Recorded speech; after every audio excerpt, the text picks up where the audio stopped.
हमारा बहुत अच्छा परिवार था। जब एक जवान लड़का जाता है तो माँ पे क्या बीतती होगी। बाप जो होता है एक जवान बेटे को कंधा देता है उसकी अर्थी को, तो क्या उसमें माहौल होता होगा। जो माँ होती है ना, उसके अंदर जो दुख जो होता है वो अपना दिखाती नहीं है।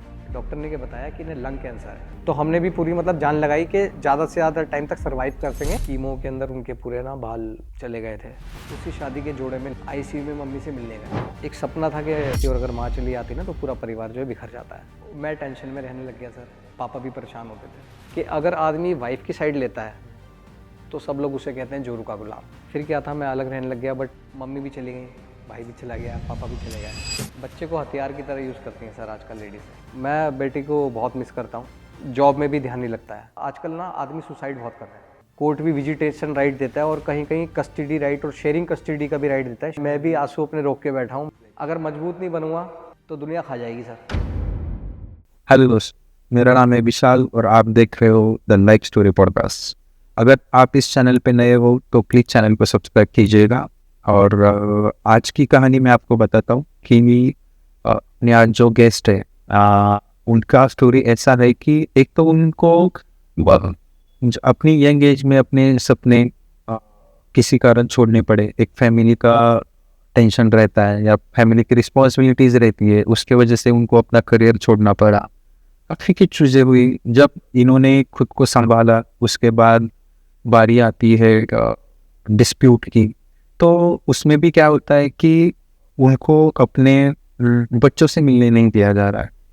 तो काफ़ी कुछ चीज़ें हैं, आप वीडियो एंड तक देखिएगा, आपको पता चलेगा। शायद आपकी भी लाइफ इनसे रिलेट करती हो। तो मिलते हैं आज के गेस्ट से। Hello sir. हेलो, कैसे हो आप? बहुत बढ़िया, आप बताइए। मैं भी एकदम बढ़िया। आपका नाम? मेरा नाम दीपक कुमार है। अच्छा, तो आप कहाँ रहते हो? मैं दिल्ली से बिलोंग करता हूँ सर। अच्छा, दिल्ली में चांदनी चौक से। ओके। तो आप वैसे क्या करते हो? सर मेरा प्राइवेट जॉब है बैंकिंग में। अच्छा, हाँ जी, प्राइवेट में सेल्स की जॉब है मेरी। ओके। तो आज क्या बात है जो आप शेयर करना चाहेंगे? सर मैं अपनी बात ये शेयर करना चाहता हूँ। मैं एक पिता हूँ और पिता का दर्द जो होता है ना वो सिर्फ एक पिता ही जानता है। राइट। ठीक है सर। तो काफ़ी इमोशनल बंदा हूँ मैं और इमोशंस दिल में काफ़ी भरे हुए हैं। तो वही अपनी कहानी बताना चाह रहा था मैं। एक जो पिता का दर्द होता है सर वो शेयर करना चाह रहा था। ज़रूर ज़रूर। तो आप मुझे बताएंगे कि लाइक क्या जर्नी थी आपकी और कैसे स्टार्ट हुई? सर जर्नी मेरी स्टार्ट हुई थी, हमारा बहुत अच्छा परिवार था, हंसता खेलता परिवार था और पूरा खुशी का माहौल था। अच्छा। मदर थे, फादर थे, 2 सिस्टर्स, एक ब्रदर। हाँ। कहानी हमारी सैड स्टोरी चालू होती है भाई के साथ। भाई था मेरा, एक्टर और मॉडलिंग करता था। अच्छा। हाँ, और बहुत खुशमिजाज था। उसको अचानक ही पता लगता है कि उसको किडनी डिसीज़ हो जाती है। अरे बाप। हाँ, किडनी डिसीज़ हो जाती है। तो उसका किडनी फेल हो जाता है, वो डायलिसिस पे चला जाता है। तो घर में ना एकदम गम का माहौल बन जाता है, सब परेशान हो जाते हैं क्योंकि किडनी की बीमारी ऐसी होती है कि उसमें माँ भी परेशान होता है, बाप भी, भाई भी, पूरा फैमिली उसी में लग जाता है। क्योंकि डायलिसिस हफ्ते में 2 या 3 बार करानी होती है। कभी पापा जा रहे हैं जॉब छोड़ के, कभी मैं छुट्टी लेके जा रहा हूँ, तो काफ़ी स्ट्रगल उसमें करा है हमने। तो उसमें क्या हुआ कि भाई डायलिसिस करवाता है, उसका इलाज चलता है, बट क्या है वो सडनली एक दिन उसको एक्सपायर हो जाता है। अरे बाप रे। हाँ, तो जब एक जवान लड़का जाता है तो माँ पे क्या बीतती होगी। और जब एक बाप जो होता है एक जवान बेटे को कंधा देता है उसकी अर्थी को, तो क्या क्या उसमें माहौल होता होगा, आप समझ सकते हैं। तो उसके बाद मम्मी और पापा और हम सब बहुत दुखी थे सारे फैमिली में कि छोटा भाई चला गया। फिर भी किसी तरह संभाला खुद को। मम्मी ने भी मेरे को काफ़ी मोटिवेट करा कि बेटे जो होता है हो गया, अब आगे लाइफ में ध्यान दो और खुश रहो। बट क्या होता है कि सर जो माँ होती है ना, तो माँ है ना, उसके अंदर जो दुख जो होता है वो अपना दिखाती नहीं है। क्योंकि अगर वो दुख दिखाएगी ना अपना, तो वो बाकी भी घर के फैमिली वाले लोग दुखी हो जाएंगे उसके दुख को देख के, तो अपने दुख को छुपाती है। ठीक है। तो मेरी मम्मी मुझे तो मोटिवेट करती थी कि बेटा दुखी मत हो, जो भी हुआ हो गया, कोई बात नहीं, अब अपने आगे की लाइफ दो और खुश रहो लाइफ में। बट अंदर ही अंदर मम्मी मेरी परेशान रहती थी। अच्छा। हाँ। तो फिर अचानक ही सडनली भाई के जाने के बाद 1.5-2 साल बाद क्या होता है सर कि घर में बैठा होता हूँ, मम्मी और मैं बैठे होते हैं, खाना खा रहे होते हैं। ठीक है सर। और पापा भी थे दूसरे रूम में, मैं मम्मी के साथ खाना खा रहा होता हूँ। सडनली क्या होता है, मम्मी के सर में दर्द उठता है बहुत तेज, सर में पेन होता है बहुत तेज। अब सर क्या होगा कि सर में दर्द होता है तो नॉर्मली सोचता है यार कि सर में दर्द है, सेराडोन या जो भी है अपना खा लो, पैरासीटामोल ये खा लो और सर में दर्द सही हो जाएगा। तो मैंने भी मम्मी से कहा मम्मी पैरासीटामोल ये खा लो, सही हो जाएगा आपका। तो मम्मी ने पैरासीटामोल खा ली, बट वो सर का दर्द सही नहीं हो रहा था, बहुत ज़्यादा बढ़ गया। मतलब इतना तेज वो सर में दर्द हो रहा था कि हम समझ नहीं पा रहे थे क्या हो रहा है। फिर हमने नॉर्मल बंदा हुआ, आप में कोई भी सोचेगा यार कहीं गैस प्रॉब्लम तो नहीं होगी, जैसे सर में गैस चढ़ जाती है, ये सोचते हैं हम सब, बट वो सही नहीं हो रही थी। अचानक ही मम्मी की वोमिटिंग चालू हो गई बहुत ज़्यादा। अरे बाप रे। वोमिटिंग करती रही। तो हम मतलब एकदम सब लोग सीरियस हो गए कि यार अचानक ही क्या हो गया, सर में दर्द होता वोमिटिंग हो गई। अचानक मम्मी वहीं पे बेहोश हो गई मेरी। अरे बाप। अब घबरा गए सब, मैं भी घबरा गया कि अचानक क्या हुआ। हम समझ नहीं पाए कि मतलब क्या प्रॉब्लम हुई है एकदम से। अचानक हम उन्हें हॉस्पिटल लेके गए। वहाँ पे डॉक्टर ने रखा उन्हें, और एक दिन वो हॉस्पिटल में रहे, अगले दिन दूसरे हॉस्पिटल में उन्हें रेफ़र करा। वहाँ पे हमें बहुत एक शॉकिंग जो है खबर मिली। मम्मी का जो ब्रेन का वो अपना CT स्कैन, उसकी रिपोर्ट आई। डॉक्टर ने हमें बताया कि इन्हें ब्रेन में ट्यूमर की प्रॉब्लम है। ओ। तो मतलब एकदम से, अभी तो भाई गया था, भाई गुजरा था, अभी तो उसके गम से हम उभरे नहीं थे। उसके बाद जो है मम्मी की ये न्यूज़ मिल गई। तो बट डॉक्टर ने ऑपरेट करा और मम्मी मेरी है जो ठीक हो गई हैं। उसके बाद आगे की इन्वेस्टिगेशन डॉक्टर ने करी, तो उससे भी ज़्यादा सैड जो न्यूज़ है हमें आगे सुनने को मिली कि डॉक्टर ने बताया कि इन्हें लंग कैंसर है। अरे बाप रे। लंग कैंसर, तो सोचो सर क्या बीती होगी हम पे। बाप रे, मतलब ब्रेन का ट्यूमर निकलने के बाद फिर से नया पता लगा कि, और डॉक्टर ने बताया कि लंग कैंसर है इन्हें, और जो इनका लंग का कैंसर है वही जो ट्यूमर है वो ब्रेन तक जो है चला जाता है, तो इसीलिए इन्हें ब्रेन ट्यूमर वहाँ तक पहुँच गया। अब इन चीज़ों की देखो सर, किसी को नॉलेज नहीं होती कि क्या कैंसर होता है। फर्स्ट टाइम सुना था सडनली, फिर उस पर मैंने भी काफ़ी कुछ पढ़ा, देखा कैसे होता है, क्या होता है, जानकारी निकाली। तो मम्मी का इलाज चला, बट डॉक्टर ने बोल दिया था कि भाई ज़्यादा टाइम तक ये जीवित नहीं रह पाएंगी, टाइम कम है। बट सर फैमिली वाले क्या सोचते हैं, अपनी पूरी जान लगा देते हैं अपने माँ बाप के लिए। तो हमने भी पूरी मतलब जान लगाई कि ज़्यादा से ज़्यादा टाइम तक सर्वाइव कर सकें या फिर सही हो जाए। बट डॉक्टर ने बोल दिया था कि ज़्यादा टाइम तक नहीं रह पाएंगी। तो उसके बाद क्या था कि हमने काफ़ी अपनी तरफ से एफर्ट लगाया। मैं भी रिसर्च पढ़ता था डॉक्टरों की, कैसे ट्रीटमेंट होता है, क्या होता है। मम्मी की कीमोथेरेपी चालू हुई। जो अभी तक हम खाली फिल्मों और उसमें देखते थे, सीरियल्स में या फिल्मों में कि यार ये कीमोथेरेपी क्या होती है, ये क्या होता है, वो क्या होता है, वो आज हमें सडनली वो देखना पड़ रहा था। राइट। अब क्या हुआ, मेरा अपना काम था, खुद का बिजनेस था। उस समय गाड़ी का बिजनेस करता था, ओला उबर में, गाड़ी का ओला उबर का जो टैक्सी चलती है उसमें अपना काम था, अपनी गाड़ी लगाई हुई थी। अच्छा। काम भी ठीक चल रहा था। बट क्या है सर कि जब फैमिली में ऐसी बात हो गई तो आपको पता है फिर अपना काम छोड़ना पड़ता है, क्योंकि मम्मी की देखभाल करनी है। छोटा भाई तो जा चुका है, पापा गवर्नमेंट जॉब करते हैं, पापा गवर्नमेंट जॉब छोड़ नहीं सकते, बिकॉज उन्हीं से एक जो है पैसा आ रहा है और घर की रोजी रोटी चल रही है। राइट। मम्मी के साथ हॉस्पिटल में रहना पड़ता था। तो मैंने अपना काम छोड़ के मम्मी के साथ हॉस्पिटल में रहना स्टार्ट करा, उनकी देखरेख करना स्टार्ट करी। और महीने में 4 या 5 बार उनकी कीमो होती थी, कीमोथेरेपी, हॉस्पिटल से लाना ले जाना, या हॉस्पिटल में 3-4 दिन एडमिट रहती थी। तो मैंने भी ये सोच लिया कि यार अभी ना मम्मी को सही करना है, पहला मेरा टारगेट है मम्मी को सही करना। मैंने सब चीज़ें छोड़ दी, क्योंकि मम्मी सही होंगी तो सर घर में सब कुछ सही होगा, है ना। मम्मी पापा से बड़ा तो सर कोई भी नहीं है दुनिया में कोई। तो मैंने अपना पूरा जो टाइम था, काम वाम मैंने सब छोड़ दिया और मैं मम्मी के पास अपने हॉस्पिटल में लग गया। बट क्या था सर कि बहुत कोशिश करी और बीच में इम्प्रूवमेंट भी आया। मम्मी को आयुर्वेदिक दवाइयाँ मैंने अपनी तरफ से चालू करवाई थी मम्मी की कुछ, तो मम्मी को इम्प्रूवमेंट भी आया काफ़ी। और बट कीमो के अंदर उनके पूरे ना बाल चले गए थे। तो अब वही था, डॉक्टर ने भी टाइम दिया हुआ था। तो अब क्या पहले की कहानी याद आ गई और काफ़ी मन वो हो गया थोड़ा सा। तो सब ने कहा कि यार के लड़के की जो है ना शादी कर दो आप, क्योंकि टाइम कम है मम्मी के पास, और मम्मी की आंखों के सामने अगर लड़के की शादी हो जाए तो मम्मी भी देख लेंगी कि हाँ जी मेरे बेटे की शादी हो गई है, और वो अपने शांति से अपने जा सकते हैं। लड़की देखना स्टार्ट करा। मैं चाहता नहीं था शादी करना बिल्कुल भी, बट मम्मी की खुशी के लिए कि मम्मी को थोड़ी खुशी मिल जाए, क्योंकि मम्मी के आंखों के सामने ही सब कुछ शादी वगैरह हो, तो वो जो रहता है ना कि जाते जाते उनको एक अब ये रहेगा, तसल्ली रहेगी कि हाँ मेरा बेटा शादी हो गया, अब वो अपने लाइफ में बीबी के साथ सेट हो गया। तो मैं शादी नहीं करना चाहता था शुरू से, बिकॉज ऐसा लगता था कि यार शादी के बाद लाइफ में टेंशन्स और बढ़ जाती हैं, क्योंकि आज के टाइम में आपको भी पता है, आज देखते होगे कितने केसेस बढ़ रहे हैं, मैट्रिमोनियल केसेस ये वो।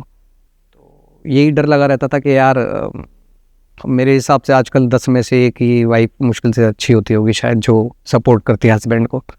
तो मम्मी के चक्कर में मैंने शादी करी। सगाई में भी मम्मी थी मेरी सगाई हुई थी, मम्मी थी, बहुत खुशी का माहौल था, सब कुछ ठीक था। बट सगाई के कुछ टाइम बाद फिर मम्मी की अचानक ना हालत बिगड़ना स्टार्ट हो गई। बहुत एफर्ट डाले बट सडनली एक दिन मेरी शादी से पहले ही मम्मी की डेथ हो गई। मम्मी शादी देख नहीं पाई, लेकिन इस बीच मम्मी को खुशी देने के लिए एक काम कर दिया। मम्मी आईसीयू में थी, वेंटिलेटर पे। अब वेंटिलेटर पे तो सर आप जानती हैं कि मतलब इंसान का जाने का ये ज़्यादातर मोस्टली वही होता है कि इंसान बचता नहीं है वेंटिलेटर से।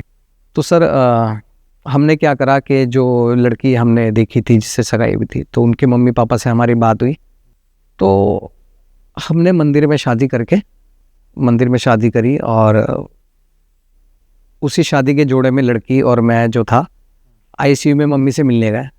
अच्छा। हाँ, मम्मी की उस समय ऑक्सीजन का मास्क लगा हुआ था और बोल नहीं सकती थी, देख सकती थी कि हाँ जो हो रहा है। हम हॉस्पिटल में गए, मम्मी के आशीर्वाद लिया वाइफ ने और मैंने, ताकि मम्मी को ये दिख जाए कि हाँ जी बेटे ने शादी हो गई है। मम्मी के सामने मैं शादी करना चाहता था, मम्मी को खुशी देने के लिए। राइट। तो उसके मम्मी को पता लग गया हाँ लड़के ने शादी कर लिया। उसके कुछ दिन बाद में मम्मी की डेथ हो गई, मम्मी चली गई। एक सपना था कि मम्मी के सामने जो है शादी करता, वो सपना अधूरा रह गया जो था। पर एक मम्मी थी ना जो परिवार को बांध के, बिल्कुल सर, जो अटैचमेंट। बिल्कुल सर, बिल्कुल। पूरा परिवार ही, चाहे मेरी मदर हो चाहे किसी और की माँ हो, माँ तो माँ होती है और वो माँ ही पूरे परिवार को बांध के रखती है, और अगर माँ चली आती ना तो पूरा परिवार जो है बिखर जाता है। उस टाइम फिर आपका क्या ये था कि यार उस मोमेंट पे आपको क्या लगा कि लाइक अभी माँ भी चली गई, भाई भी गया, माँ भी गई, फिर अब कैसे? सर परिवार में ना बहुत ही मतलब माहौल ऐसा हो गया था कि शादी को पोस्टपोन करें, मम्मी गुजरी है अभी पोस्टपोन करें, क्या करें। बट सबने यही कहा कि यार तेरी मम्मी यही चाहती थी कि मेरा बेटा सुखी रहे और उसकी शादी हो जाए। तो सबने यही कहा कोई बात नहीं, शादी कर देते, मम्मी भी जहाँ पर भी होंगी वो देखेंगी, ऊपर से आशीर्वाद देंगी और मम्मी खुश होंगी कि चलो मेरे बेटे ने मेरी बात मानी और उसने शादी करी। तो उसके बाद मेरी शादी हुई। शादी के बाद हाँ कुछ टाइम के एक प्यारी सी बिटिया हुई मेरे। हाँ, तो बिटिया होने के बाद थोड़ा माहौल थोड़ा घर का ऐसा लगा कि अब अच्छा हो गया है, बेटी आ गई घर में। छोटा बच्चा होता है सर, सब खेलते हैं, रूप में बेटी है, माँ के रूप में बेटी, सब ने यही बोला मेरे से। और मुझे भी ऐसा फील हुआ कि यार कि शायद मम्मी आ गई है वापस। अच्छा। हाँ, बेटी के रूप में मम्मी वापस आ गई है मेरी। तो आप खुश? बहुत खुश था सर, मैं बहुत ज़्यादा खुश था, क्योंकि मैं यही सोच रहा था कि मतलब माँ के रूप में बेटी ने जन्म लिया है। और बाकी सब लोग भी मेरे यही कह रहे थे, जो रिलेटिव हैं सब, के तेरी मम्मी वापस आ गई हैं। बट क्या था सर, ये भी खुशी का माहौल थोड़े दिन के बाद ही सब बदलना स्टार्ट हो गया। क्या हुआ, जो मेरी शादी हुई थी उसमें, अब मैं आपको क्या बताऊं कि घर की कहानी थोड़ी आप समझते होंगे सर कि मतलब थोड़ा बहुत मिसअंडरस्टैंडिंग कुछ चालू हुई। मेरी एक सिस्टर थी, वो अनमेरिड थी उस समय। अब सर क्या होता है कि कहते हैं ना कि जो वाइफ होती है और बहन जो होती है, नंद भाभी जो होती है, मोस्टली मैंने देखा है कि बहुत कम इनकी बनती है। मतलब आपने देखा हुआ कि तो आपस में इनकी थोड़ी बहुत स्टार्ट हो गई लड़ाइयाँ। अब हस्बैंड क्या होता है सर के, हस्बैंड बेचारा बीच में पिसता है। अगर बहन की साइड ले तो वाइफ नाराज, वाइफ की साइड ले तो बहन नाराज। तो मैं टेंशन में रहने लग गया सर। पहले भाई गया, मम्मी गई, अब सोचा था कि घर में खुशी का माहौल होगा, फिर से टेंशन चालू हो गई। और इस वजह से फिर क्या हुआ सर कि फिर से वही माहौल टेंशन का धीरे धीरे क्रिएट हो गया ना। पापा भी परेशान होते थे कि यार लड़के की शादी ये सोच के करी थी कि घर में खुशियाँ आएंगी, फिर से माहौल जो है सुख शांति आएगी। सुख शांति आएगी। लेकिन ना माहौल फिर से मतलब खराब होने लग गया। मतलब इन दोनों की नहीं बनती थी, मतलब जैसे कि लाइक काम के रिलेटेड या फिर ऐसा क्या? हाँ, यही सब छोटे बातें काम से रिलेटेड। इसने ये काम नहीं करा, उसने वो नहीं करा, उसने वो क्यों करा, इसने ये करा। बहन मेरी वाइफ के बारे में बोलती थी, इन्होंने ये करा, उन्होंने वो करा। वाइफ बहन के बारे में। एक औरत ही रहती है जो घर को बहुत अच्छा बना सकती है, और एक औरत ही रहती है जो पूरे घर को बर्बाद। बिल्कुल सर, बिल्कुल। तो क्या मुझे बताइए, उसके बाद फिर उनकी लड़ाई मतलब एक्सट्रीम लेवल पे जाती थी कि लाइक? एक्सट्रीम लेवल तो मतलब मैं कह सकता हूँ कि नहीं गई। एक्सट्रीम लेवल वही होता है भाई, किसी में हाथापाई हो जाए या मारपीट हो जाए, वहाँ तक नहीं पहुँची। बस अनबन बरवली थोड़ा उसने उसको उल्टा बोल दिया उसको। Right right. बट इसके बीच में ना मैं थोड़ा इफेक्ट मुझे हो रहा था थोड़ा करियर पे। बिकॉज अगर आप भी समझते हैं एक बात कि इंसान का ध्यान अगर अपने घर के लड़ाई झगड़ों में रहेगा ना सर, तो तरक्की नहीं कर सकता कभी। क्योंकि वो अपने ग्रोथ कर ही नहीं पाएगा, क्योंकि वो कुछ अलग हट के सोच नहीं पाएगा, कुछ एक्स्ट्रा नहीं सोच पाएगा। उसका ध्यान घर की टेंशन में रहेगा कि यार आज मैं घर पे जाऊँगा तो मेरे को बीवी ये सुनाएगी, आज मैं घर पे जाऊँगा मेरी बहन मुझको ये सुनाएगी, आज मैं घर पे जाऊँगा मेरे पापा मेरे को ये सुनाएंगे। अब फंसता कौन है? आदमी। आदमी को सर बाप से भी बुराई झेलनी पड़ती है। सही बात। कि तेरी बीवी ऐसी है, तेरी बीवी ऐसी है। आदमी को बहन से भी बुराई झेलनी पड़ती है, बीवी से भी बुराई झेलनी पड़ती है। बीवी भी दो बातें सुनाती है घर पे आके, तेरे पापा ऐसे, बहन ऐसी है, बहन ऐसी है। अब आदमी तो पीछे जाता है ना सर, पीस जाता है ना। और अगर आदमी अपनी वाइफ की साइड लेगा, इस चीज़ से सर शायद जो दर्शक देख भी रहेंगे वो सब रिलेट करेंगे कि अगर आदमी वाइफ की साइड लेता है तो सब लोग उसे कहते हैं जोरू का गुलाम। सही है ना, जोरू का गुलाम। राइट। ठीक है। और अगर अपने पापा की या बहन की साइड लूँगा तो फिर बीबी की नज़रों में बुरा कि यार मुझे यहाँ पे शादी करके लाए हो और मेरा बिल्कुल भी आप ध्यान नहीं रखे रहे हो, तुम्हारा सारा ध्यान अपने बहन और पापा की तरफ है। तो एक बैलेंस रखना ज़रूरी होता है। बट क्या होता है सर, बैलेंस बनाने में भी ना कभी कभी क्या होता है कि नहीं बन पाता है, नहीं, है ना। क्योंकि आदमी तो सुबह नौकरी पे निकल जाता है, शाम को आता है। अब घर में क्या हो रहा है उसे नहीं पता कुछ। राइट। ठीक है। तो माहौल सर ऐसे ख़राब होता गया धीरे धीरे। और इसका असर बच्चों पे पड़ रहा था? बच्ची छोटी थी, उसे नहीं पता था उस समय। अच्छा, बहुत छोटी? हाँ, फर्स्ट ईयर ही था उसका, छोटी 1 साल की थी। तो बट क्या हुआ कि पापा ने फिर बोला कि जी आप अगर घर में शांति नहीं बन पा रही तो भाई आप अलग हो जाइए, क्योंकि हो सकता है कि मे भी अलग होकर घर में शांति का माहौल बन जाए। और कभी कभी घर में एक दूसरे घर पे आए और जाए, शांति का माहौल बन जाए। वो अपनी जगह ठीक थे। मैंने पापा को बोला भी था कि पापा के साथ में रहेंगे, कोई दिक्कत नहीं, धीरे धीरे सब सही हो जाएगा। बट पापा जी ने बोला कि कोई बात नहीं, आप अलग हो जाओ दोनों और आप शांति से रहो, आप भी खुशी से रहो, हम भी रहें, कोई दिक्कत नहीं है। बट मैं जाना नहीं चाह रहा था बिकॉज पापा के साथ कोई और था नहीं। बट पापा ने मुझे थोड़ा फोर्स करके और जो है अलग भेज दिया।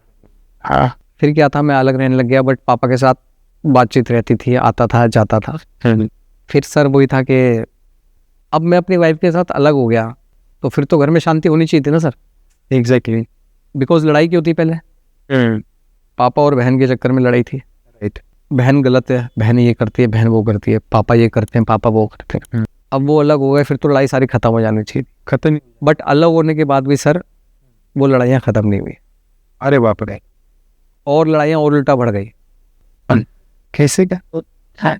वो सर ऐसे बढ़ गई कि एक सर देखिए, एक ज़बान होती है ना इंसान की, आप प्यार से बोल के ना 2 मीठे बोल किसी को भी अपना बना सकते हैं। राइट, ये बात तो ठीक है।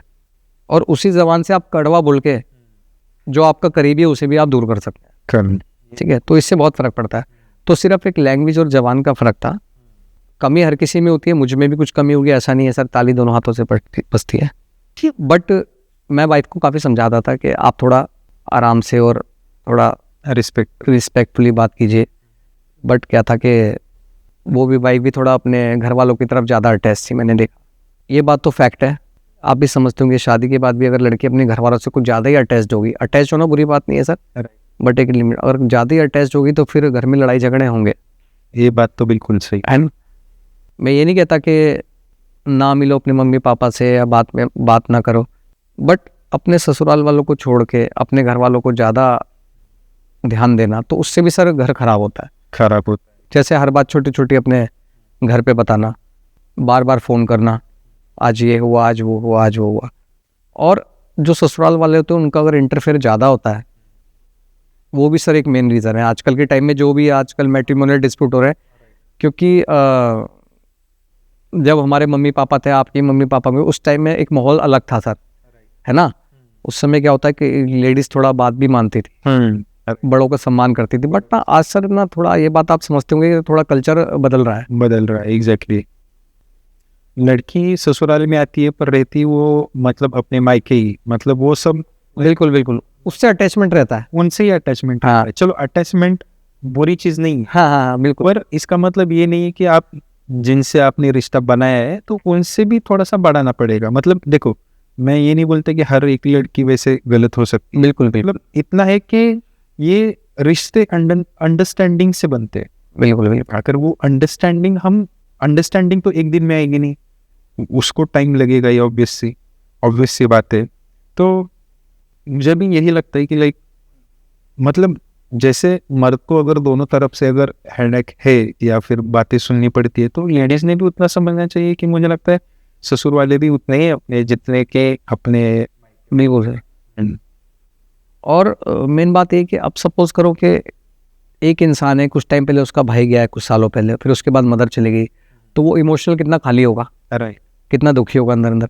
और फिर उसे वाइफ से सपोर्ट मिलना चाहिए, इमोशनली भी और हर तरह से सपोर्ट मिलना चाहिए। बट वहाँ सपोर्ट मिलने की बजाय और ये सब होने लगे कि वाइफ फिर से लड़ने लग जाए, तो उस इंसान का सर क्या हाल होता हुआ आप बताइए। ये बात है ना।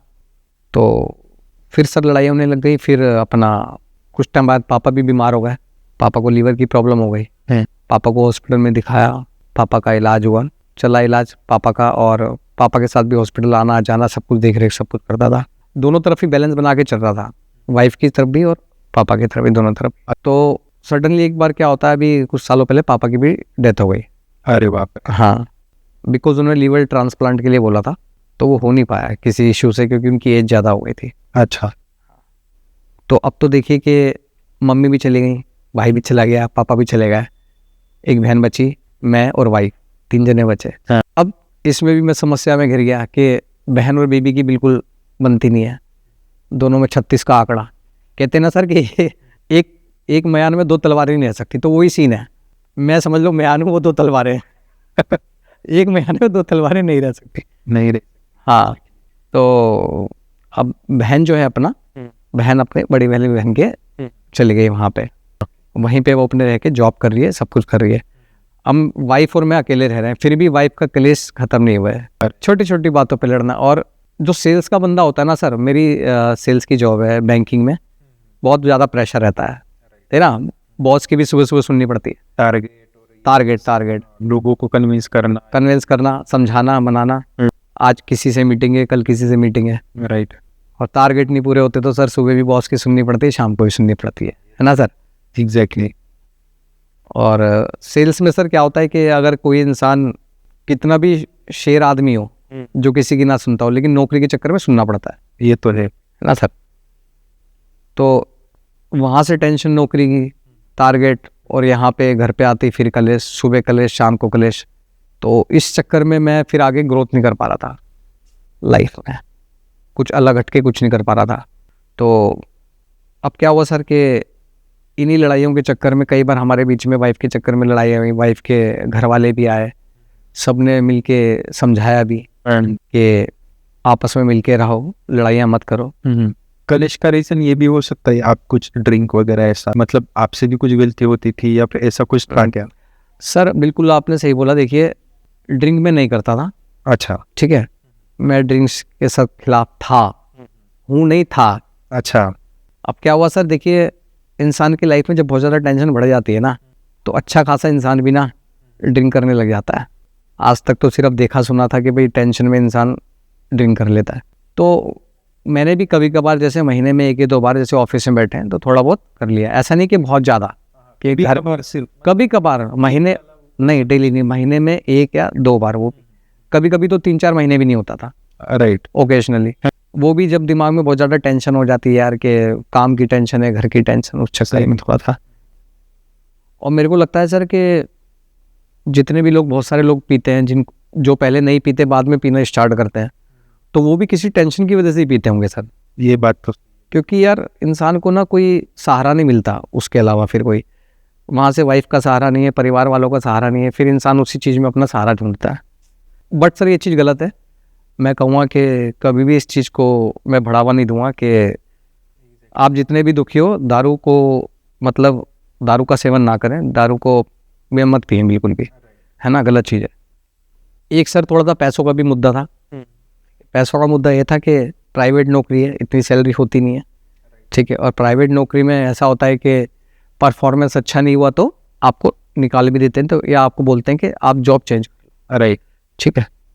बट क्या था सर, मेरी चाहे जॉब रही या नहीं रही, मैंने अपने परिवार को पूरी तरह से अच्छी तरीके से रखा है, हर चीज़ को, खाना, कमाना, रखना, जो पालन पोषण सब पूरी करी है अपनी तरफ से, चाहे पैसा हो या ना हो, हर तरीके से मैंने करा है। राइट। बट वही चीज़ आ जाती है सिर्फ कि अपना किसी से प्यार से बोलोगे तो ही ज़िंदगी आगे बढ़ती है सर। अगर प्यार से नहीं बोलोगे, बड़ों की रिस्पेक्ट नहीं करोगे, जबकि आप मानोगे मेरा कोई रिलेटिव वगैरह, मैंने जहाँ पे वाइफ के साथ रहता था, कभी कोई रिलेटिव भी नहीं आता जाता मेरे घर पे। अरे बाप रे यार। क्योंकि सबको ये लगता है यार कि आपकी वाइफ, हम तेरे घर पे आएंगे, तुम्हारी वाइफ नाराज़ होगी या गुस्सा होगी, कुछ ऐसी बात बोल देगी तो हमारी बेइज्जती हो जाएगी, है ना। तो सबसे मेरा मतलब सबसे कट गया मैं एक तरह से, रिलेटिव से भी सबसे कट गया और अकेला पड़ गया मैं एकदम। अब बेटी भी बड़ी हो रही थी धीरे धीरे। अब और बेटी और मेरे में सर बताना चाहूँगा मेन चीज़ ये कि बेटी और मेरे में बॉन्ड बहुत अच्छा था। अच्छा, ठीक है। एक क्योंकि बेटी के रूप में अपनी मदर को देखता था। कितना भी इंसान टेंशन से, हाँ, घर पे आती मेरे को बेटी की शक्ल देखने को मिलनी चाहिए। मतलब मैं वाइफ से कहता था कि बेटी यहीं पे होनी चाहिए जैसे ही मैं घर पे आऊँ। जैसे ही मैं गेट खोलता था ना, तो मतलब बहुत खुशी होती थी बेटी को देख के, मतलब सारी टेंशन सब कुछ दूर हो जाता था। सर आप मानोगे कि एक इंसान जो होता है ना, घर में कलेश, लड़ाई झगड़े, उसको भी बर्दाश्त करता है सिर्फ अपने बच्चे के लिए, ताकि अपने बच्चे के साथ वो रह सके। राइट, है ना। क्योंकि एक आदमी सोचेगा कि यार लड़ाई झगड़ा हो रहा है, मैं वाइफ से अलग हो जाऊं, तो फिर बच्चे को कौन देखेगा, ठीक है। तो मेरे साथ भी एक दो बार ऐसा हुआ कि लड़ाई झगड़े में मैं नाराज़ हुआ वाइफ से और काफ़ी टाइम तक बात नहीं करी। और एक दो बार ऐसा भी हुआ कि इतना लड़ाई झगड़ा बढ़ गया कि मेरे को थोड़े दिन तक अलग होना पड़ा वाइफ से, कुछ महीने तक।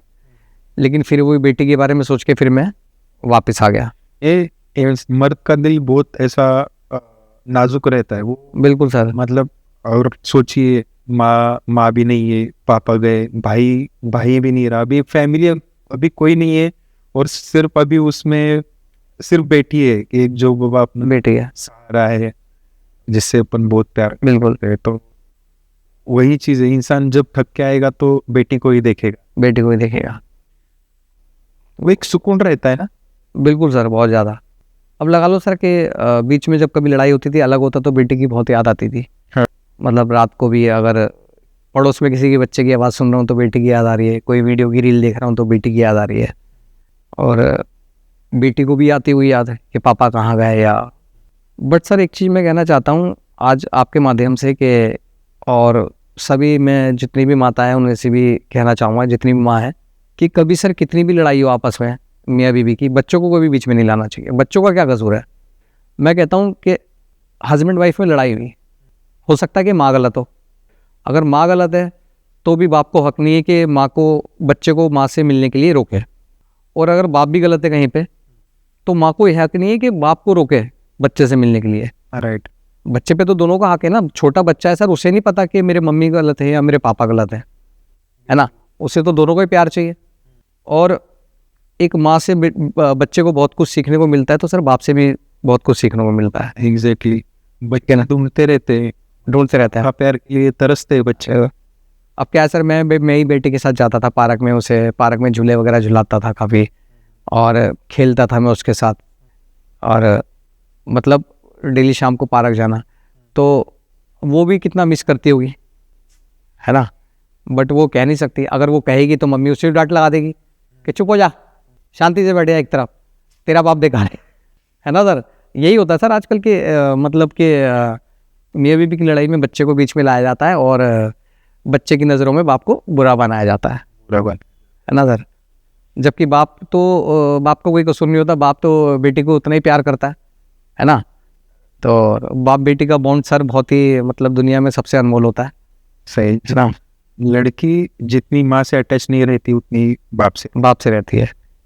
बट बच्चा क्या है सर कि बच्चा भी क्या है कि माँ के प्रभाव में मतलब रहता है थोड़ा सा, और माँ उसे थोड़ा डरा धमका भी के भी रखती है अपने कंट्रोल में।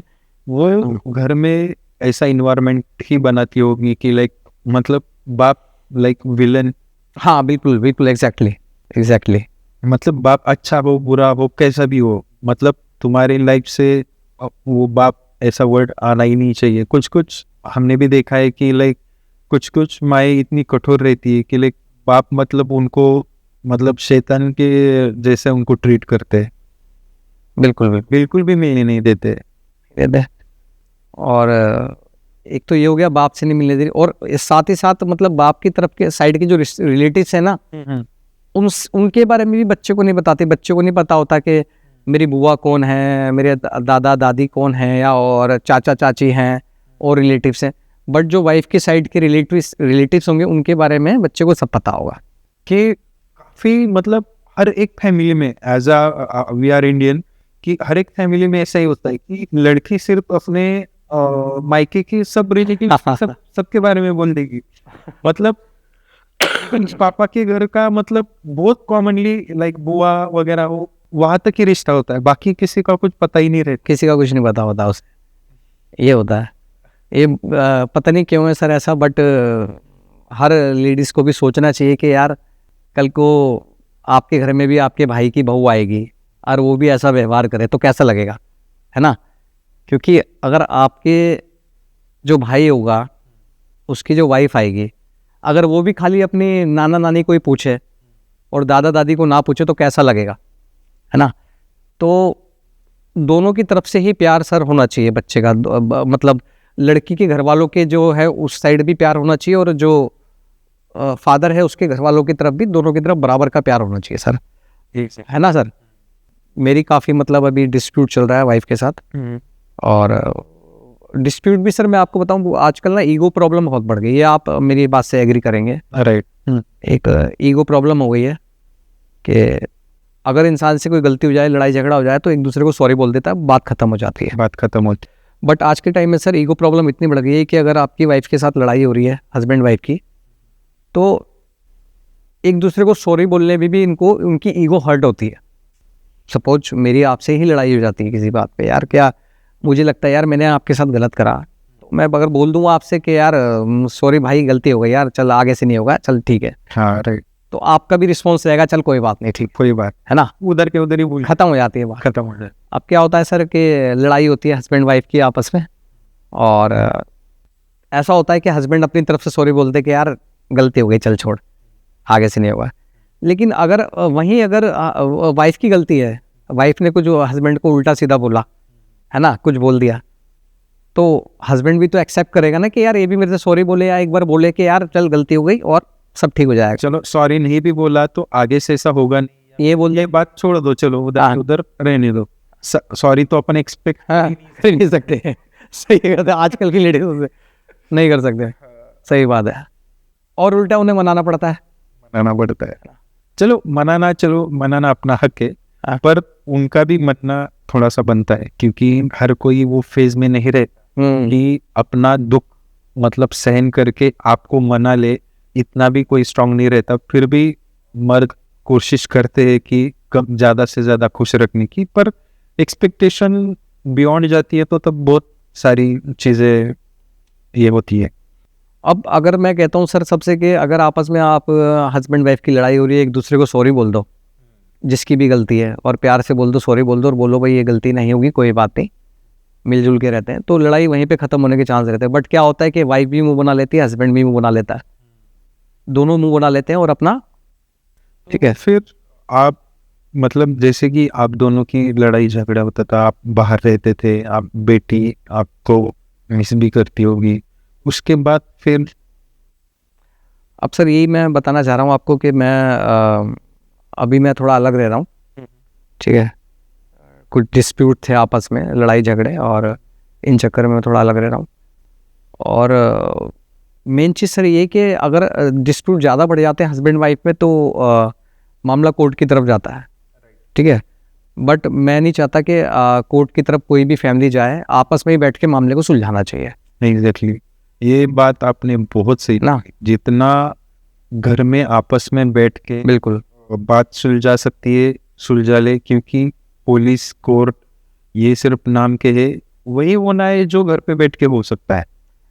पुलिस अपनी कमाई करेगी सर, वकील भी अपनी कमाई करेगा, दोनों पैसे खाते हैं सर, है ना सर।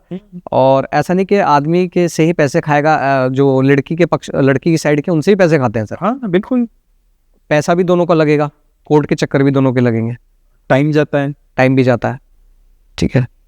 तो आपस में बैठ के मामला सुलझाना चाहिए, जो भी आपके समझदार लोग हैं दोनों साइड के, दोनों को बैठ के समझाना चाहिए। बट सर एक बार बताओ, अगर कोई लड़की की साइड के अगर बैठने को ही तैयार ना हो, बात करने को ही तैयार ना हो आपस में, तो वो कहेंगे हमें किसी से बात ही नहीं करनी, हमें किसी से बात ही नहीं करनी है, हम ही जज हैं, हम ही वकील हैं, हम ही पुलिस है, हम ही सब कुछ है, जो भी कुछ है हम ही हम है, सिर्फ आप कुछ भी नहीं हो, हमें किसी से बात नहीं करनी, दूसरों की राय भी नहीं लेनी, ना किसी की बात सुननी, ना किसी की बात माननी पड़ोगी। तो फिर इस सिचुएशन में आदमी क्या करेगा, आप बताओ। भाई ये तो बहुत बहुत मुश्किल होता है ना। सिर्फ अपनी ही मनमानी करने वाले लोगों के साथ अपन क्या ही बातचीत कर सकते हैं, लाइक। तो सर यही सिचुएशन है मेरे साथ भी, कि मतलब जब आपस में बात नहीं सुलझ रही है, ठीक है, अब लड़की के घर वाले हैं तो वो लड़की की ही साइड लेंगे, है ना सर। उसके घर वाले उसको ही वो सही मानेंगे कि हाँ जी ये सही है हमारी नज़रों में, और मे भी हो सकता है मेरे घर वाले भी मुझको सही माने। बट जो समाज के जो बड़े लोग होते हैं, चाहे आपकी साइड के हों, लड़की की साइड के या लड़के की साइड के, हाँ, जब आपस में बात नहीं सुलझ रही तो कोर्ट कचहरी में जाने से अच्छा तब तो सर एक मीडिएशन होनी चाहिए ना, आपस में बैठ के कि यार कौन सही है कौन गलत है, और कैसे इस चीज़ का निपटारा हो, कैसे आप शांति से रह सकते हो, ठीक है सर। लेकिन अब क्या है कि अगर सामने वाला पक्ष, लड़की साइड का पक्ष अगर सामने बैठना ही नहीं चाह रहा हो तो फिर तो क्या कर सकते हैं सर, आप बताइए। राइट, ये बात है ना। तो अभी मेरा ये चल रहा है कि आपस में हम कोशिश कर रहे हैं कि आपस में दोनों साइड से बात हो जाए, है ना। आपका डिवोर्स कंफर्म हुआ है? अभी मेरा कोई डिवोर्स नहीं हुआ सर। अच्छा, अभी मेरा कोई केस भी नहीं है। अच्छा, अभी कोई केस नहीं है, ना ही मैं केस में अभी खुद भी जाना चाह रहा हूँ, है ना। मैं सोच रहा हूँ कि आपस में बैठ के बात सोल्व हो जाए तो वो ज़्यादा अच्छा है। बट दिक्कत ये है सर, आज शादी को मतलब 7-8 साल हो गए, जो लड़ाई पहले थी वही आज भी है। लैंग्वेज प्रॉब्लम, प्यार से ना बात करना, उल्टा बोलना, तू तड़ाक से बोलना, जवाब देना, मेन प्रॉब्लम वो है। बात लहजे की है, लाइक बात लहजे की है। एग्जैक्टली सर, आपने बिल्कुल एक वर्ड अच्छा यूज़ करा है, लहजे की है। अगर इंसान में लहजा ही नहीं रहेगा, बस वो फिर कितना भी पैसा रहे, कितना भी कुछ करे, या फिर उसको सोने की थाली भी दे दे, अगर लहजा नहीं है तो आप कुछ भी नहीं हो, या फिर कुछ भी नहीं कर सकते। सर मैं तो अपनी वाइफ से ये तक बोला है मैंने कई बार कि यार तू प्लीज़ प्यार से तो बोल, तू बस प्यार से बोल दे, तेरे लिए जान भी हाजिर है। सर इससे बड़ी क्या बात होगी। राइट, बराबर। तो प्यार से बोलेगा तेरे लिए हर चीज़ है, लेकिन जहाँ वो ऊट पटांग और तू तड़ाक से उल्टा सीधा बोलना स्टार्ट करती है तो वही दिल में मन आता है कि मैं इसकी तरफ देखूं भी नहीं। फिर किसका मन करेगा कि अगर वाइफ हस्बैंड से बदतमीजी से बात करे, तू तड़ाक से आते ही कलेश, लड़ाई झगड़ा, तो कौन सा ऐसा हस्बैंड होगा कि वाइफ की तरफ बात करने का ही मन करेगा। फिर वाइफ की शिकायत रहती है कि हस्बैंड तो मुझसे बात नहीं करते, हस्बैंड तो मेरी तरफ देखते भी नहीं है ना। है ना यार, एक बात बताओ भाई, हस्बैंड भी तो जब भी प्यार से आपसे बोलेगा, बात करेगा, आपको अपना प्यार देगा जब आप उससे प्यार से बात करोगे, तमीज़ से बात करोगे, उससे रिस्पेक्ट से बात करोगे, ठीक है। तो मेन सर ये लैंग्वेज की और यही सब बातें आ जाती हैं बस। मेरे साथ तो यही प्रॉब्लम है सर। बिल्कुल, मुझे लगता है कि अगर देखो अभी जो इतने सालों से चलता आ रहा है, कोई लहजा अपना बदलेगा भी नहीं, मैं जितना हमने सोचा है। पर अगर वो ऐसा सोच ले, कहीं से कंसल्ट करे, अगर मुझे ज़रूर लगता है कि अगर दोनों से बात नहीं हो रही तो एक कोई अच्छा इंसान जो बातों को समझ सके, सुन सके, और उन्होंने भी अगर थोड़ा सा सोच लिया कि नहीं, थोड़ा सा अपन ने भी जबान पे कंट्रोल लाया तो बहुत कुछ अच्छा हो सकता है। बिल्कुल सर, फैमिली बच सकती है। बट सर कोई सामने बैठ के बात करने को राज़ी नहीं है ना उनकी तरफ से, दिक्कत ये है। बात तो आगे जब भी बढ़ेगी ना, जब आमने सामने बैठ के बात होगी, तो बैठ के बात करने को राज़ी नहीं है वो लोग, तो क्या कर सकते हैं। इस चक्कर में बेटी पिस रही है बीच में। भाई मेरा मन तो बहुत करता है बेटी से मिलने का, बात करने का। अभी मैं बीच में एक दिन गया भी था अपनी वाइफ के पास बेटी से मिलने, और मुझे कुछ ऑफिस के कागजात थे वो लेने थे। तो मेरी वाइफ ने ना बेटी को अंदर भेज दिया, जा तू अंदर जा, यहाँ से, यहाँ क्यों खड़ी है, ताकि मैं उससे बात भी ना कर पाऊँ और उसे देख भी ना पाऊँ। जबकि मेरा भी मन था मैं बेटी से बात करता, मिलता। और कौन सी माँ ऐसे करती होगी कि बाप आया है और बाप अगर 2 मिनट बेटी को देख लेगा, अपने बच्चे को देख लेगा, मिल लेगा, तो क्या हो जाएगा सर। सीधा मतलब सोचो मेरे दिल पे क्या बीती होगी कि वाइफ कह रही है बेटी से, जा तू अंदर जा यहाँ से, और चली गई बेटी। अब बेटी क्या करेगी, अगर बेटी फिर भी रहेगी तो माँ उसे बाद में मारेगी, माँ पीटेगी ना उसे कि तूने मेरी बात क्यों नहीं मारी, क्यों उससे मिली अपने बाप से। अब सोचो मतलब एक बाप कैसे रह रहा होगा बेटी के बिना। और बेटी को भी याद आती होगी, लेकिन बेटी माँ से डरती है, माँ डरा के रखती है। बेटी सोचेगी अगर मैंने पापा के बारे में थोड़ी सी बात करी तो मम्मी तो मारेगी मुझे, है ना। तो बेटी का भी मतलब मन थोड़ा इमोशनली वो भी थोड़ा मतलब डरी हुई है थोड़ा सा माँ से। वो भी अपनी भावनाएं नहीं बता सकती कुछ। बिल्कुल। अगर 2 मिनट भी अगर वो बोल दे कि हाँ भाई जा मिल ले, गेट ही नहीं खोला सर। अरे बाप रे। गेट ही नहीं खोला।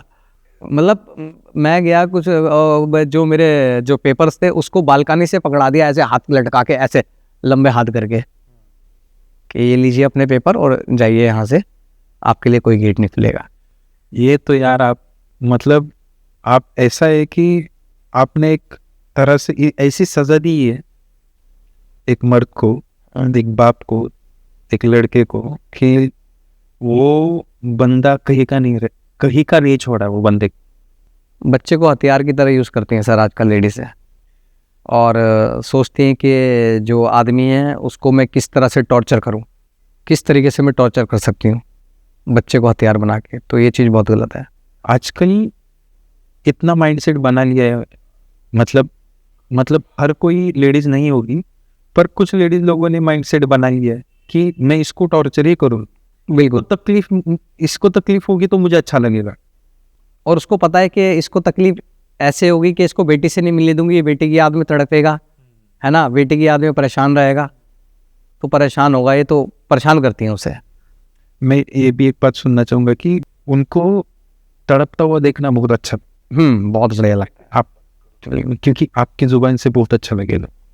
अभी मैं आपको एक छोटा सा इंसिडेंट बताता हूँ, बहुत मतलब एक ये ऐसा किस्सा है, आप भी कहोगे कि यार ऐसा कैसे हो सकता है। अभी वाइफ से लड़ाई झगड़े के चक्कर में मैं 1-2 दिन अलग था, बट फिर भी थोड़ी बहुत बात हो रही थी। अच्छा। मैसेज से, व्हाट्सएप से। तो बेटी के स्कूल में एनुअल फंक्शन था, हर स्कूल में जैसे एक एनुअल फंक्शन होता है, राइट। तो पहली बार बेटी का परफॉर्म करने का उसमें चांस था, पहली बार। तो यार एक बात बताओ, तो वाइफ कितना, फादर कितना एक्साइटेड होगा, बाप कितना एक्साइटेड होगा कि यार बेटी का परफॉर्मेंस है, मैं भी देखने जाऊँ, फर्स्ट परफॉर्मेंस है ना, फर्स्ट परफॉर्मेंस। तो मैं भी काफ़ी एक्साइटेड था देखने के लिए। तो वाइफ से बात हो रही थी मैसेज के थ्रू। क्या था कि घर में हमने वाईफाई लगवा रखा है। अच्छा। तो सिक्योरिटी रीज़न से मैंने वाईफाई का पासवर्ड चेंज कर दिया था। हर महीने चेंज करना चाहिए सिक्योरिटी, हर जैसे गवर्नमेंट भी कहती है अपना पासवर्ड चेंज करता रहना चाहिए। तो वाईफाई बंद हो गया, तो वाइफ का मैसेज आया मेरे पास व्हाट्सएप पे कि यार वो तुमने वाईफाई बंद करवा दिया क्या। मैंने कहा वाईफाई मैंने बंद नहीं करवाया, पासवर्ड चेंज करा था और ये पासवर्ड है, आप दोबारा से उसे लॉगिन कर लो वाईफाई को। अच्छा। हाँ, तो वाइफ को ये डाउट हुआ कि यार इसने वाईफाई बंद करा दिया, और बेटी तो वाईफाई देखती है, मतलब टीवी पे कार्टून वगैरह देखती है, और तुमने वाईफाई बंद। मैंने कहा मैंने बंद नहीं करवाया, पासवर्ड चेंज था, मैंने उसे पासवर्ड भी बता दिया। ठीक है जी। अब उससे वाईफाई कनेक्ट करने में दिक्कत हो रही थी। मैंने उसे पूरा व्हाट्सएप पे बताया, आप ऐसे करो ऐसे करो ऐसे करो, कनेक्ट कर लो। अच्छा। तो 25 दिसंबर को था फंक्शन, जिस दिन ये अपना क्रिसमस होता है, क्रिसमस। ओके। 25 दिसंबर को फंक्शन था, और मेरी बात हो रही थी उससे 24 दिसंबर को। तो वाईफाई चालू हो गया, मैंने वाईफाई चालू करवा दिया। ठीक है सर। तो मैंने उससे कहा मेरी बेटी का वो फंक्शन है, तो उसका परफॉर्मेंस जहाँ पर होना है आप मुझे एड्रेस भेज दीजिए। उसने मेरे को एड्रेस भी भेज दिया। अच्छा, हाँ, जैसे फोटो होता है, फोटो उसमें भेज दिया, उसमें एड्रेस का कि टाइमिंग क्या है, एड्रेस क्या है, सब भेज दिया। और मैं भी एक्साइटेड था यार कि चलो मैं देखने जाऊँगा। वहाँ से वाइफ जाती है अपने फैमिली के साथ, मेरे क्योंकि मैं तो अलग रह रहा हूँ ना सर, मैं अपने अलग से जाता, राइट, भाई हस्बैंड वाइफ में लड़ाई है, बट फिर भी बाप का इतना तो हक है ना कि यार वो अपनी बेटी को फंक्शन में देख सके, राइट, ठीक है, एग्जैक्टली। चाहे दूर से देख ले, कोई प्रॉब्लम नहीं। हाँ, तो अगले दिन मैंने उससे पूछा कि यार कि आज बेटी का परफॉर्मेंस है क्या, उसने मेरे मैसेज का रिप्लाई नहीं दिया, अच्छा, क्योंकि रात को तो बिल्कुल ठीक बात हो रही थी। अब मैंने कहा यार सडनली मैसेज का जवाब क्यों नहीं दिया, मैंने कहा रात को तो उसने एड्रेस वगैरह सब कुछ भेजा है। तो मैंने कहा यार बता ना क्या परफॉर्मेंस है या नहीं है उसका, फिर उसका कोई रिप्लाई नहीं आया। तो मैंने ना व्हाट्सएप पे मैसेज स्क्रॉल करा नीचे की तरफ, वो जो उसने एड्रेस भेजा था वो डिलीट कर दिया था। अरे बाप रे, जो एड्रेस भेजा था बेटी के फंक्शन का वो डिलीट कर दिया। बताओ कैसी मेंटेलिटी है, अरे बाप रे, ताकि मैं वहाँ पे बेटी के फंक्शन में ना जा पाऊँ। सर कितनी बड़ी बात है, सोच के देखो, जानबूझ के करा है सर, मैसेज डिलीट कर दिया उसमें से जो सेंड करा था, और पहले तो ऑलरेडी सेंड करा, फिर उसके बाद डिलीट कर दिया वो मैसेज। चलो दोनों का झगड़ा है वो ठीक है, बच्चे का क्या कसूर? बच्चे का क्या कसूर है। और सर मैं तो बच्चे से मिलता भी नहीं, दूर पे बच्चा स्टेज पे परफॉर्म करता और मैं उससे दूर से देख लेता। अगर मैं दूर से बच्चे को परफॉर्म करते हुए देख लेता कि यार मेरा बच्चा परफॉर्म कर रहा है, मैं देख के चला जाता चुपचाप वहाँ से, क्या हो जाता, कुछ नहीं होता इसमें। बट सर कहते हैं ना कि चाहे दुनिया की कोई भी ताकत हो, एक बाप को बेटी से मिलने से नहीं रोक सकती, तुम कितना भी जोर लगा लो, कहीं तक का भी जोर लगा लो। और मुझे बाद में पता लगा कि वो मैसेज, पता लगा उन्हीं के घर वालों में से किसी से, वो मैसेज मेरे साले ने डिलीट करवाया था। अच्छा, क्यों डिलीट कराया, क्यों नहीं चाहता कि भाई मैं बच्चे के फंक्शन देखूं। ये ऑथर रिलेटिव्स मतलब ये क्यों इतना पिन करते हैं, समझ में वही तो बात है यार, तुम्हारा हक अपनी जगह है, तुम मामा हो, तुम अपना प्यार करो बच्चे से, जो भी ये करते हो, बट एक फादर का तो अलग राइट है ना भाई, बच्चे पे राइट तो पूरा फादर का ही हुआ ना, है ना। तो पहले फादर आता है, उसके बाद जो बाकी लोग आते हैं। बट मैंने भी सर क्या करा, मैंने अपने सोर्सेज से पता लगा लिया, कोई मुश्किल तो होता नहीं सर, स्कूल का पता है, बट मैंने पता लगा लिया, कोई बड़ी बात नहीं है। मैंने 5 मिनट में पता लगा लिया कहाँ पे फंक्शन है, क्या नहीं है। तो सर मैं तो पहुंचा टाइम से फंक्शन में, मैंने फंक्शन भी देखा, वीडियो भी बनाई। उनको अभी तक ये बात नहीं पता, शायद इस पॉडकास्ट के माध्यम से उन्हें ये, अगर वो देखेंगे किस तरह से, तो उन्हें शायद ये पता लग जाए कि भैया मैं भी फंक्शन में आया था, तुम जितना भी रोक लो मुझे, ठीक है, लेकिन मैं फंक्शन में आया था, बेटी के फंक्शन में, और मैंने बेटी का फंक्शन देखा भी, उसे अटेंड भी करा है, और सबसे आगे बैठा था मैं, और सुन लो, ठीक है, और पूरा एंजॉय करा, ठीक है। तो सर मेरा तो कुछ नहीं बिगड़ा, फंक्शन में गया और देखा, अगर वो मैसेज रहने देते तो उनका क्या बिगड़ जाता, है ना। तो उनकी थिंकिंग का पता लगता है कि कैसी थिंकिंग है उनकी, कैसी सोच है। बस इसको इरिटेट कैसे करें, परेशान कैसे करें, इमोशनली टॉर्चर कैसे करें, ठीक है, बस ये परेशान रहना चाहिए, परेशान रहना चाहिए, फिर उनको बहुत सुकून मिलेगा। लेकिन लोग ये नहीं सोचते यार, कल को आपके भी घर में कोई किसी की बेटी आई हुई है, बहू बन के, और आपके साथ भी अगर ऐसा सेम व्यवहार करे तो आपको कैसा फील होगा। कल को इन्हीं की बात ही अगर इनके भाई के साथ ऐसा करे, मैं भी हो सकता है, देखो मैं नहीं चाहता कि किसी के घर में ऐसा हो, है ना, बट उनको भी सर ये बात समझनी चाहिए ना कि यार एक बेटी का तो कसूर नहीं है, अगर मैं बेटी से मिल लूँगा थोड़ी देर या, तो क्या बिगड़ जाएगा। एग्जैक्टली। तो अभी भी शायद उनके लोगों के मन में यही है कि अपनी बेटी से ना मिले, ना उसे देख पाए, ना मिल पाए। बट अभी क्या है कि मैं ट्राई कर रहा हूँ लोगों के माध्यम से किसी तरह मैटर सॉल्व हो जाए, क्योंकि मैं नहीं चाहता कि बेटी का फ्यूचर ख़राब हो। वाइफ और फादर और मदर के झगड़े में बेटी का फ्यूचर ख़राब नहीं होना चाहिए। बेटी का पूरा हक बनता है, ये बच्चे भी छोटी उम्र में हैं, उन दोनों को भी माँ बाप का प्यार मिलना चाहिए, और बच्चों का वो हक है। बिल्कुल सर। और माँ बाप का फर्ज है कि दोनों को भी उन्होंने उतना ही प्यार देना चाहिए। बिल्कुल। बट यहाँ पे तो उल्टा ही हो रहा है ना सर, कलेश है और मिलने नहीं दे रहे, और मतलब चाहते हैं कि ना मिलो। तो अगर मेरे पास फिर भी कोई ऑप्शन नहीं बचता है तो मैं कब तक ऐसे रह सकता हूँ, मेरे को तो कोई स्टेप लेना पड़ेगा सर, है ना। तो फिर मैं आगे का स्टेप लूँगा सर। जी बिल्कुल। आगे का मैं एक लास्ट बात आपसे पूछना चाहूँगा, आप ये पॉडकास्ट के माध्यम से आप बता सकते हो कि आप अपने बेटी को कुछ मैसेज देना चाहते हो? मैं बेटी को यही मैसेज देना चाहता हूँ, बेटा मैं तेरे से बहुत प्यार करता हूँ और मुझे तेरी बहुत याद आती है और मेरा आपसे मिलने का भी मन करता है, लेकिन मेरी कुछ मजबूरियाँ हैं जो मैं आपसे नहीं मिल पा रहा हूँ, क्योंकि कई लोग मुझे आपसे मिलने नहीं दे रहे। ठीक है, जब आप बड़े हो जाओगे तो शायद तब आपको कुछ बातें समझ में आए, अभी आप नहीं समझ पा रहे हो, अभी आप बच्चे हो, आपको जो जैसा बताएगा वैसे ही उनकी बातों में आ जाओगे। ठीक है ना, लेकिन मैं बहुत जल्द आपसे मिलूँगा, चाहे किसी भी माध्यम से मिलूँ, लेकिन मैं आपसे बहुत जल्द मिलूँगा बेटा। और आप ये भी बता दो कि आप उनसे कितना प्यार करते हो, लेकिन आप उनको मिस करते हो?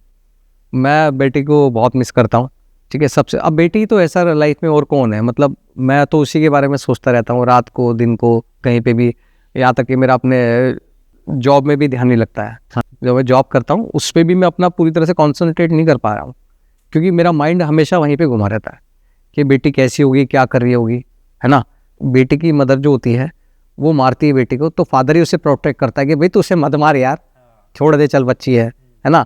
तो मेरे भी घर में जब वाइफ बेटी को थोड़ा मारती थी तो मतलब मैं उसे मारने नहीं देता था, मैं उसे बचाता था बेटी को कि यार छोड़, चल मार दे, चल छोड़, अब मेरे सामने मत मारेगा।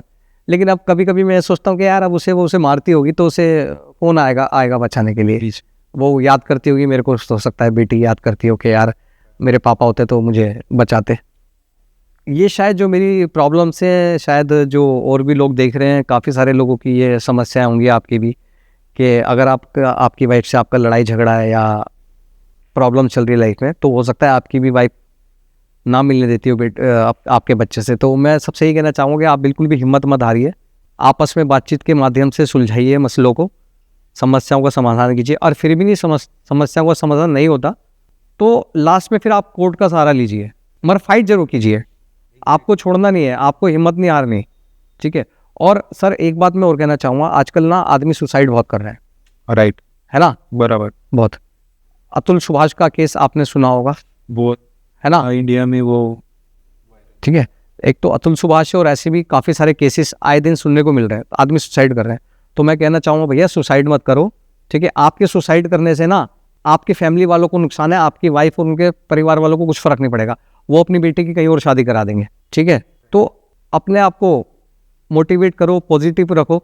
ठीक है, बट सुसाइड मत करो बिल्कुल भी यार, अपना ही नुकसान कर रहे हो सकता है कि आप फाइट करो अपने बच्चे के लिए, ठीक है, या जो भी आपके खिलाफ केस कर रखे हैं, कुछ भी प्रॉब्लम है तो आपको उसमें जीत हासिल हो जाएगी। बट सुसाइड करने का तो सर कोई समस्या का हल नहीं है, समस्या का हल है ना सर।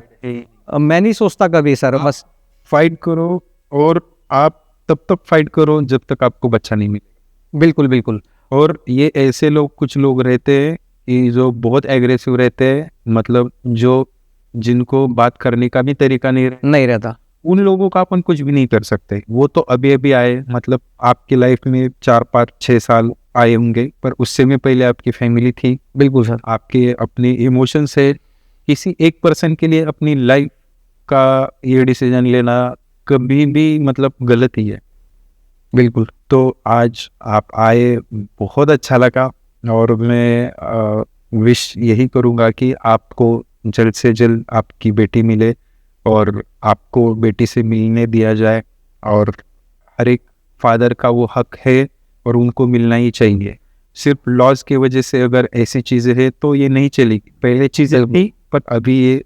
अभी सर कोर्ट ने बहुत अच्छे प्रावधान भी कर दिए हैं कि बच्चे से मिलने से माँ नहीं रोक सकती है।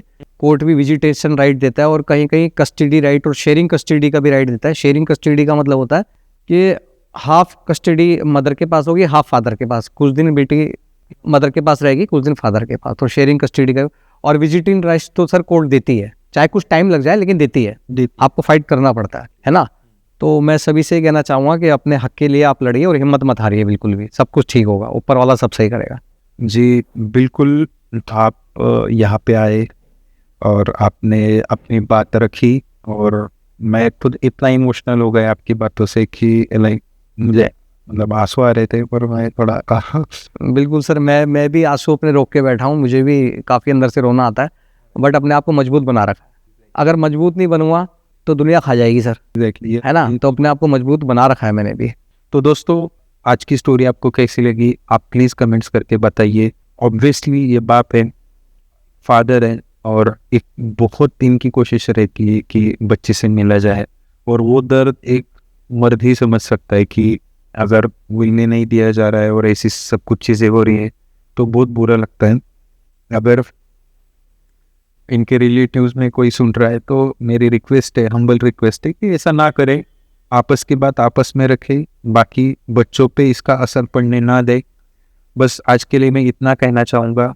बाकी अगर आप इस चैनल पे नए हो, हमारी स्टोरी अच्छी लगती है, हमारे पॉडकास्ट अच्छे लगते हैं, तो आप प्लीज़ चैनल को सब्सक्राइब कीजिएगा, ताकि अब तक आप तक नए नए वीडियोस या नई नई स्टोरीज आप तक पहुंच सके, और दुनिया में जो कुछ चल रहा है, असली स्टोरीज, रियल फैक्ट पे आपको पता चले। तब तक के लिए थैंक यू सो मच।